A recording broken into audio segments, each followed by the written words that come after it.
Hello my little subscribers, it's time for another video. Okay, it's been a while since we've done some of these videos, but today I wanted to talk about something I've been thinking about. Now, if you follow the comics industry like I do, or at least try to occasionally, you know that Marvel and DC Comics are kind of doing horrible right now, especially Marvel. The sales are just down, very few people are buying comics, and many stores, they have more variant covers of their comics than they do people buying the comics in the stores. It's not good, and even online sales aren't doing very good. But stuff like the MCU movies and such and cartoons show these characters can be popular to a wide audience. So what's holding it back? Like, no, really, think about it. In the price it takes one to buy a ticket to a Marvel movie or buy it on DVD or Blu-ray or something like that, that easily is the cost it takes to buy an entire short run or even a trade paperback or 2 or 3 of a comic run. So why don't people want to read comics? Now, some people want to say it's all about, like, people don't want to read things such. I don't think that's a fair example. Mostly because there are other things in that same genre that do really well. And it just doesn't add up, in my opinion. And stuff like webcomics are really popular. So I don't think it's an issue of people don't want to read comics. I think it comes down to storytelling. Now, we could go into a whole list of examples of things that Marvel and DC are prioritizing, and good storytelling isn't really one of them. But I'll mostly skip any debates like that as I can. Politics are not something I want to talk about today, and it's just kind of obvious, because no matter what side of any debate you fall on, it's just a bad idea for the stories in a lot of ways. It's just not good for them, regardless if they're right or wrong. But that's not really what's hurting comics, in my opinion. Politics is more of a symptom of a disease, if you will, in a way. The idea why I'm proposing is that part of what's hurting Marvel, by the way, as a note, I'm gonna keep using Marvel comics as an example. This applies pretty equally to DC, but I'm going to use Marvel specific examples for the most part. Part of what I think is hurting comics as today is that they're kind of hard to get into in a weird way. Now, if you want to be a super casual fan, that's okay. You can just read whatever you want. But if you want to really read it, where do you begin? Like, let's say, okay, I want to read Captain America. I want to read it in order, and I want to get a complete story of his entire timeline. Where do you start reading Captain America? Like, do you start with the first issue he appeared in, or run? Do you just jump wherever? There's no solid basis. And comic continuity is convoluted at best. Like, Marvel and DC have timelines and universes don't add up. Like, there's a lot of broken edges and weird things that don't make sense. And it's not even so much because of how long they've been running, just because there never really was, for the longest time, and even now, a very strong interest in keeping things organized, which I think has kind of hurt them overall. And another thing I think is hurting comics is that the writing just is not terribly good as it used to be. But this is not because of any necessary reason. What I think is because if you look at a lot of lines, they aren't very popular today, because they're just kind of being kept alive because the company wants to keep it alive for one reason or another. Not because people are buying it, but because the company just wants them to keep alive.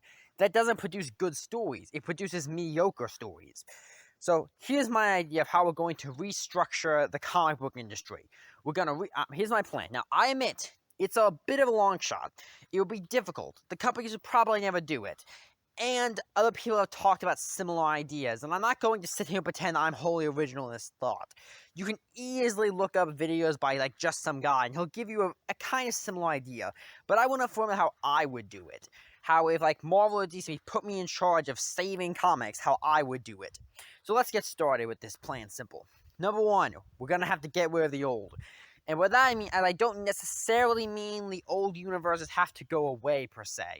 What I mean is that they need to be pushed aside for the moment. You can keep writers working on your long-form stories that have existed since the beginning of comics, but we need to wipe the slate clean a bit. We need to give people a fresh start.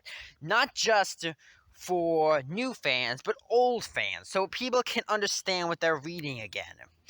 I'll propose this later, but basically, this idea is severed from the main DC or Marvel continuities, or any other what-if universe, or multiverse spanning event, nothing. This is totally separate. Think of it like a what-if, kind of.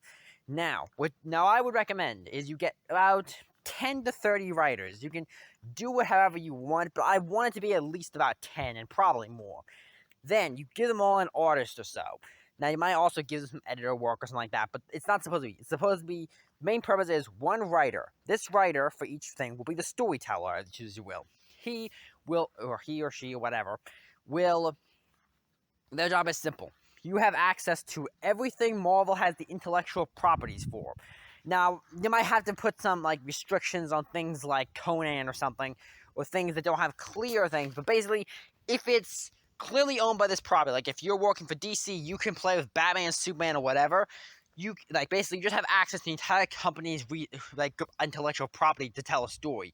You have some basic outlines you have to follow. Remember, there's that, or guidelines, like you know, probably some very, very basic rules. These rules need to be as light as possible. I'm not talking you must have X character do X thing. This is like, don't do this. But even then, I would encourage as little rules as possible. This goal is for creativity. And this is very important. You are not working with any currently established continuity. You're not writing for this storyline or that storyline or this universe or that timeline or that cartoon. Your job is to make up your wholly original story, even if you have to retell some origin stories. It doesn't matter. You are starting with a blank slate. Assume that everything you put to page is the first time anyone has ever seen it, because in some cases it might very well be. And then once you have them, you give them whatever amount of time they need to prepare to write the story and for the first issue to come out, and then you start. It's a monthly issue. Everyone gets their own book. You have whatever. You don't even force them to have work with one character. Just set them down, make sure the idea vaguely works, but even then, encourage as little constriction on this as possible.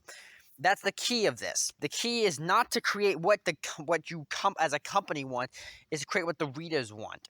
Allow me to explain. Now, then you release the book. You release them all in the same month. I know it's going to be a bit of an overload, and probably all at the same time, too. It's going to be a bit of an overload, but you also probably want to market this up with a big marketing campaign, or at least a mild marketing campaign. And then, this is the tricky part. Now, this is the part that is really going to change the industry, in my opinion. Now, after 5 months or so, each book will have how much it's sold rated. This will combine physical things, PDF downloads, that kind of thing. The point is, how much did this book sell? And if it doesn't sell X amount, which I want to be slightly higher than a lot of the current runs being done today, because some of them are just abysmal, but I don't want it to be an impossible number. I'm not exactly sure what that would look like, but think something in the good to reasonable range. The reason you wait 5 months is so you can get past people who just buy the first issue or buy the first few issues and realize they don't like it. This is so you can kind of weed out those kind of things, because and then if they do not have enough books, they don't sell enough books, isn't popular enough, then it gets canceled. Right like that. And anyone who keeps over the threshold, you keep going. And then you keep doing this. I would also give a 3-month grace period once the 5-month death by fire is over. Because, sometimes books aren't popular for a month or so. You gotta have some leeway.